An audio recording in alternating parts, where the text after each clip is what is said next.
Madame, mademoiselle, monsieur, bonsoir et bienvenue à l'émission Profondeur du droit. Profondeur du droit, émission de vulgarisation des sensibilisations au droit, lieu d'expression des hommes de droit, avocats, magistrats, juristes, mais également de tous citoyens, lieu d'analyse, des débats, des réflexions sur des questions touchant au droit, des questions judiciaires, des questions juridiques, pour faire évoluer nos lois. Car les lois sont aussi appelées à évoluer afin de s'adapter aux exigences internationales et aux exigences actuelles.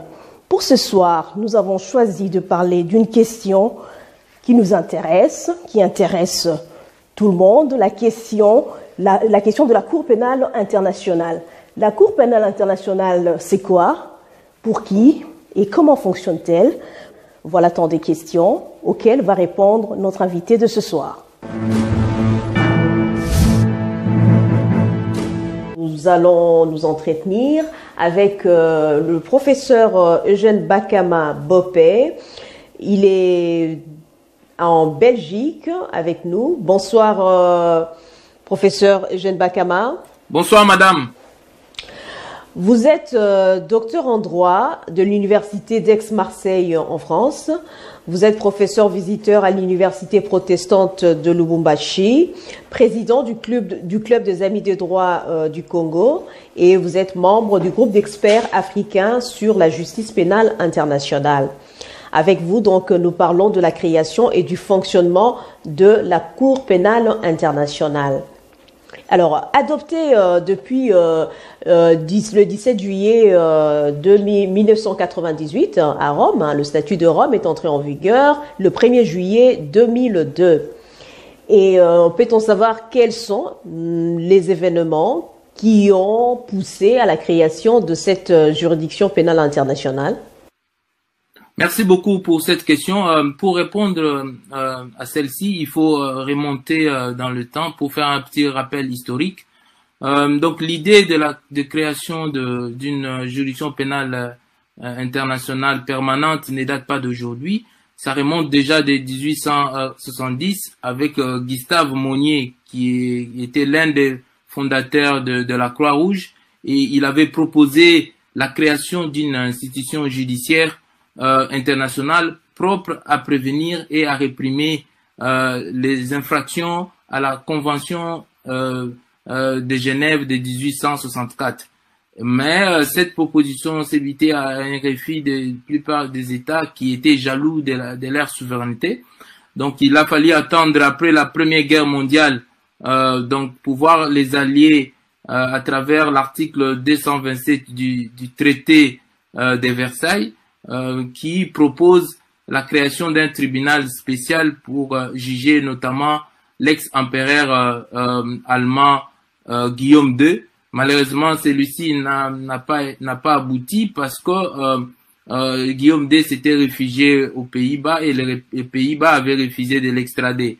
Ensuite, il y a eu, après la Deuxième Guerre mondiale, la création des tribunaux militaires internationaux à Nuremberg et à Tokyo pour juger les hauts responsables nazis et japonais. Et donc, à travers cette idée, il y a ensuite, enfin, l'aboutissement avec le processus de Rome en 1998, où les États se sont réunis pour mettre en place la Cour pénale internationale afin de juger les responsables des crimes les plus graves, notamment les génocides, les crimes contre l'humanité, les crimes de guerre et les crimes d'agression. Donc, maintenant, les raisons qui ont poussé les États à mettre en place cette juridiction se trouvent cristallisées dans le paragraphe 5 du préambule du statut de Rome, qui dit que les États étaient déterminés à mettre un terme à l'impunité des auteurs des crimes qui touchent l'ensemble de la communauté internationale et à concourir ainsi à la prévention des nouveaux crimes. Voilà. Combien d'États ont-ils ratifié le statut de Rome, donc le statut de la Cour pénale internationale, depuis son entrée, depuis la création donc de la Cour pénale internationale? Madame, à ce jour, on compte 123 États partis au statut de la Cour pénale internationale. Parmi eux, il y avait 34 États africains. Il y a un État africain qui s'est retiré, notamment le Burundi. Hein, donc, il reste 33 États africains qui font partie du système de Rome. Et la République démocratique du Congo a été le 60e État ayant ratifié les statuts de Rome, ce qui a permis à ces statuts d'entrer en vigueur. Tout à l'heure, vous avez évoqué les cas de tribunaux ad hoc qui ont été créés donc dans les événements donc, qui ont précédé donc qui ont poussé à la création d'une cour pénale internationale. Vous avez parlé donc de tribunaux ad hoc tels que le tribunal spécial pour statuer des crimes de masse qui ont été commis dans l'ex-Yougoslavie. Vous avez également évoqué le tribunal, il y a aussi le cas du tribunal spécial pour la Sierra Leone, qui ont été créés dans l'histoire de la justice internationale. Et quelle est la différence entre ces tribunaux spéciaux et la Cour pénale internationale? Oui, la différence entre ces tribunaux pénaux internationaux et la Cour pénale internationale est d'abord peut-être fait sur divers éléments. Premier élément, c'est au niveau du mode de création. Donc, la Cour pénale internationale est une juridiction permanente, alors que les tribunaux pénaux ad hoc, ce sont des tribunaux qui ont été qui ont été créés pour une durée limitée dans le temps. Deuxième différence, c'est que les tribunaux pénaux internationaux ont une primauté par rapport aux tribunaux nationaux, alors que au niveau de la Cour pénale internationale, les tribunaux nationaux ont la primauté par rapport à la Cour pénale internationale. Un autre élément de différence, c'est par rapport à la participation des victimes. Hein, donc, au niveau des tribunaux pénaux ad hoc, les victimes ont été considérées comme étant des simples témoins, alors qu'au niveau de la CPI, les victimes participent à la procédure et peuvent obtenir réparation.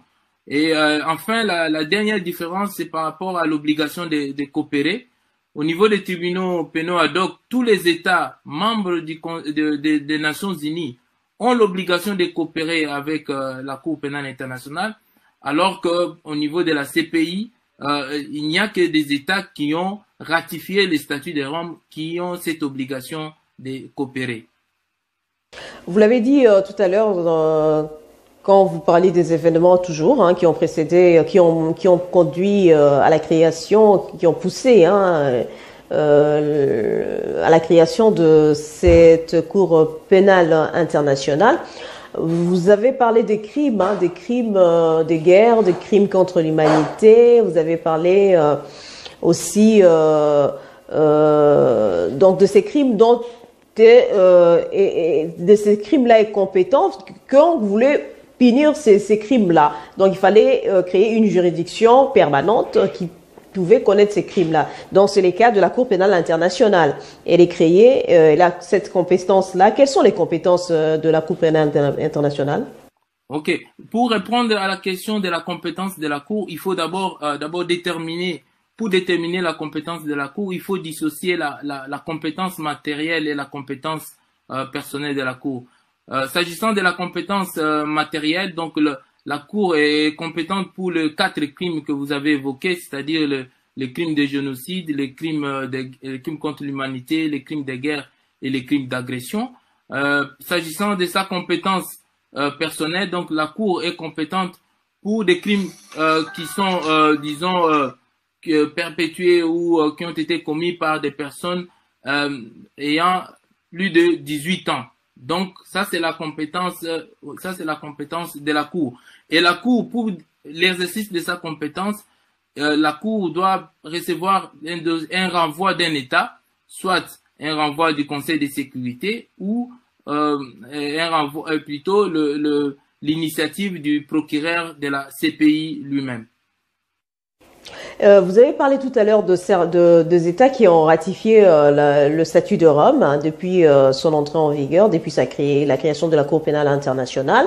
Certains États dans le monde ne l'ont pas ratifié. Hein. C'est le cas par exemple des États-Unis, de la Russie, de la Syrie, du Rwanda, qui n'ont jamais ratifié le statut de la Cour pénale internationale.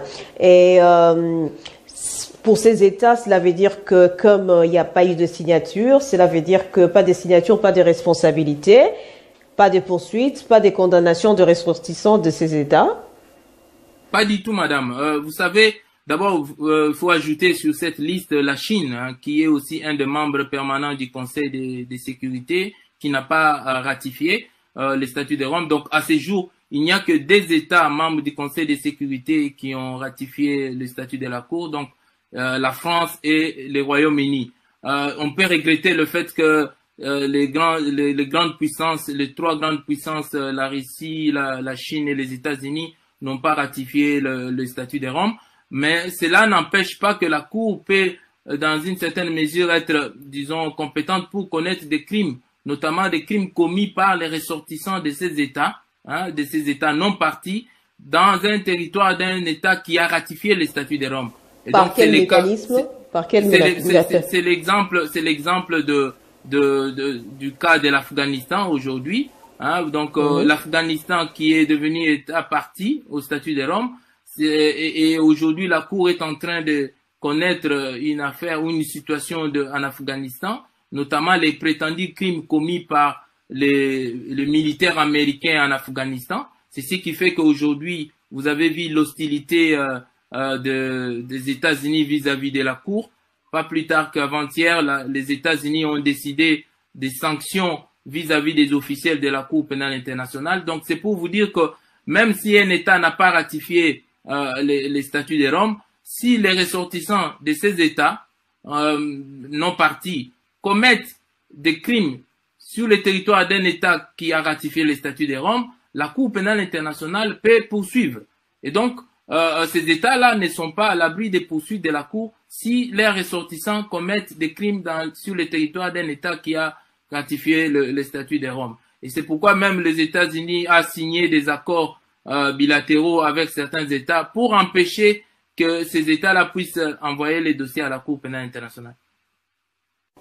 Et par quel mécanisme, en ce moment-là, la Cour pénale internationale peut arriver à poursuivre ces ressortissants de pays qui n'ont pas signé? Il faut une autorisation du Conseil de l'ONU, il faut du Conseil de sécurité. Comment ça se passe concrètement? Non, mais sur ces cas-là, donc, étant donné que les crimes sont commis sur le territoire d'un État qui a ratifié les statuts de Rome, il y a le principe de la complémentarité qui se pose aussi. Ça veut dire que l'État en question peut renvoyer sa situation vers la Cour pénale internationale si l'État estime qu'il n'a pas la volonté ou il n'a pas le moyen pour poursuivre sur les crimes commis sur son territoire. Il peut demander à la Cour pénale internationale d'intervenir. Et même si l'État ne le fait pas, le procureur lui-même, hein, comme on dit, proprio mutu, peut prendre l'initiative en demandant à la chambre préliminaire l'autorisation de mener des enquêtes sur le territoire d'un État parti au statut de Rome. Mais oui, dans ces cas-là, c'est l'État où les crimes ont été commis fait partie et signataire du statut de Rome. Mais dans le cas où, par exemple, un État qui n'a pas signé le statut de Rome, hein, mais qui commet le crime, les crimes sont commis sur ton territoire. Comment la Cour pénale internationale peut arriver à poursuivre les leaders, par exemple, de ces États-là, ou bien oui, j'ai compris votre question. En temps de guerre, ou bien, voilà. J'ai compris votre question. Nous sommes dans le cas, par exemple, du Soudan. Vous savez que la Cour pénale internationale a connu la situation, ou est en train de connaître la situation du Soudan. Et le Soudan est un État non parti au statut de Rome.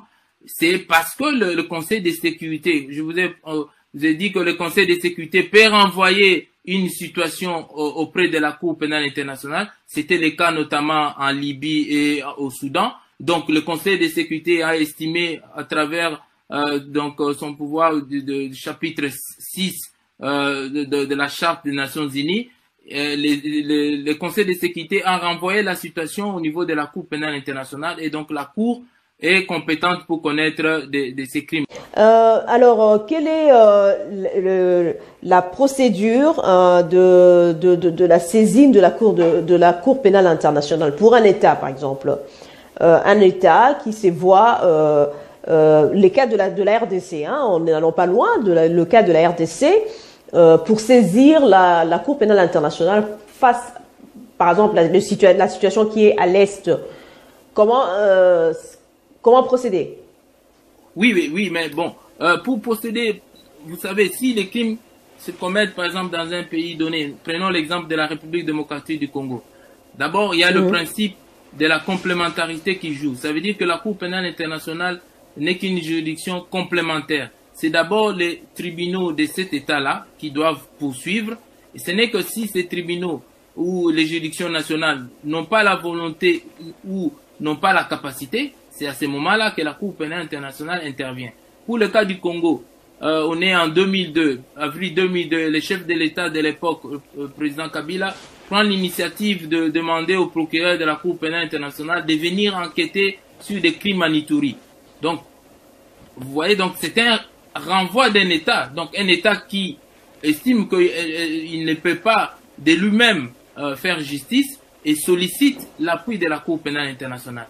Vous avez évoqué tout à l'heure le cas de la souveraineté des États qui sont donc souverains qui gardent leur souveraineté. Qu'en est-il du principe de la complémentarité devant la Cour pénale internationale? Le principe de la complémentarité est un principe important. Donc, il constitue d'ailleurs la pierre angulaire du statut de Rome, du système de Rome. À Rome, déjà, pour bien expliquer ce principe, il faut revenir à Rome. À Rome, il y avait des tendances. Il y avait d'un côté ceux qui voulaient avoir un procureur indépendant, et de l'autre côté, il y avait ceux qui voulaient sauvegarder à tout prix la souveraineté des États. Hein. Donc, comme vous savez, les États sont toujours jaloux de leur souveraineté. Et le compromis était le principe de complémentarité. Ça veut dire que la Cour n'est compétente que si l'État, les juridictions d'un État n'ont pas la volonté ou la capacité de poursuivre. C'est à ce moment-là que la Cour intervient comme étant une juridiction complémentaire. Donc l'idée ici, c'est d'abord de laisser aux États le soin de rendre justice sur les crimes commis sur leur territoire. Ce n'est que quand ces États-là n'ont pas cette volonté ou n'ont pas la capacité matérielle de le faire, qu'à ce moment-là, on peut intervenir, donc la Cour pénale internationale peut intervenir. Donc c'est ça un peu le sens du principe de complémentarité. Et il faut ajouter aussi qu'au niveau de la CPI, le bureau du procureur a développé ce qu'on appelle le principe de la complémentarité positive, qui veut dire simplement qu'on va aider les États, donc les tribunaux nationaux, à rendre justice. Donc il s'agit ici, l'idée de renforcer les capacités des justices nationales pour faire face aux crimes de masse. Vous savez que si on prend l'exemple de la République démocratique du Congo, c'est un État post-conflit, un État qui a connu plusieurs guerres ou situations de conflit, et donc on peut s'imaginer que la justice congolaise n'avait pas de moyens pour poursuivre tous les crimes graves commis sur son territoire, et le bureau du procureur peut, à travers ce principe de la complémentarité positive, aider les acteurs judiciaires nationaux à rendre justice. Donc c'est ça un peu le sens du principe de la complémentarité positive. Mais dans la pratique, on voit que ce principe n'est pas bien appliqué. Pourquoi? Parce que la Cour n'a pas aussi assez de moyens pour aider les juridictions nationales. On dit souvent que la Cour, la CPI, n'est pas une agence de développement. Il faut peut-être recourir au soutien des autres États ou des acteurs de la société internationale pour aider les autres États à renforcer leur justice afin de poursuivre les crimes les plus graves commis sur leur territoire. Et vous êtes président donc du club des Amis du droit du Congo. Hein, vous êtes vraiment, vous faites de cours, vous dispensez à travers votre association des cours intensifs, notamment dans le cas du droit international aussi.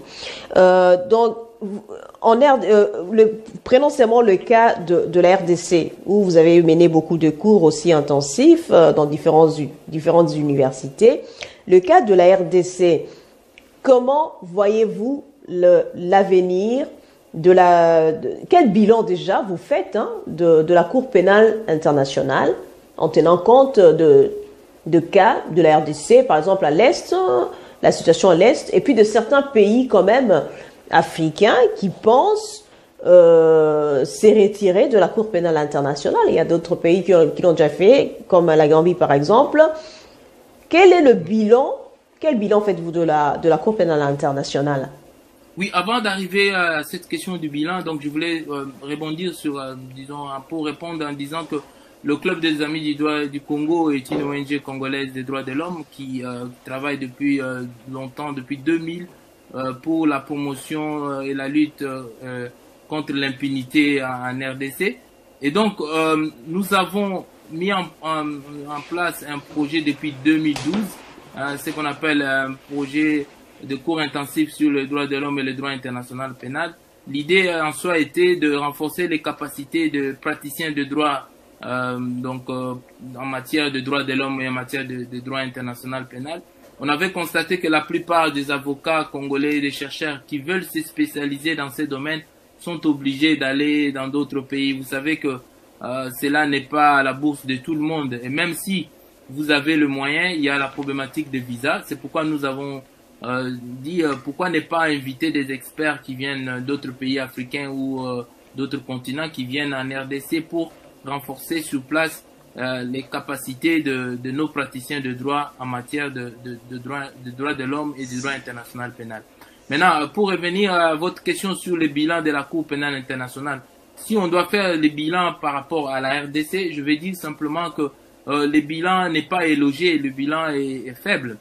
Vous savez que depuis 2004 que le procureur a mené des enquêtes en RDC et ces enquêtes ont conduit notamment à la poursuite de certaines personnes. Le bilan de la Cour pénale internationale en RDC est faible, donc il n'est pas élogié parce que si on regarde le nombre de personnes qui ont été poursuivies et par rapport à l'ampleur des crimes qui ont été commis en RDC, on voit que c'est insignifiant.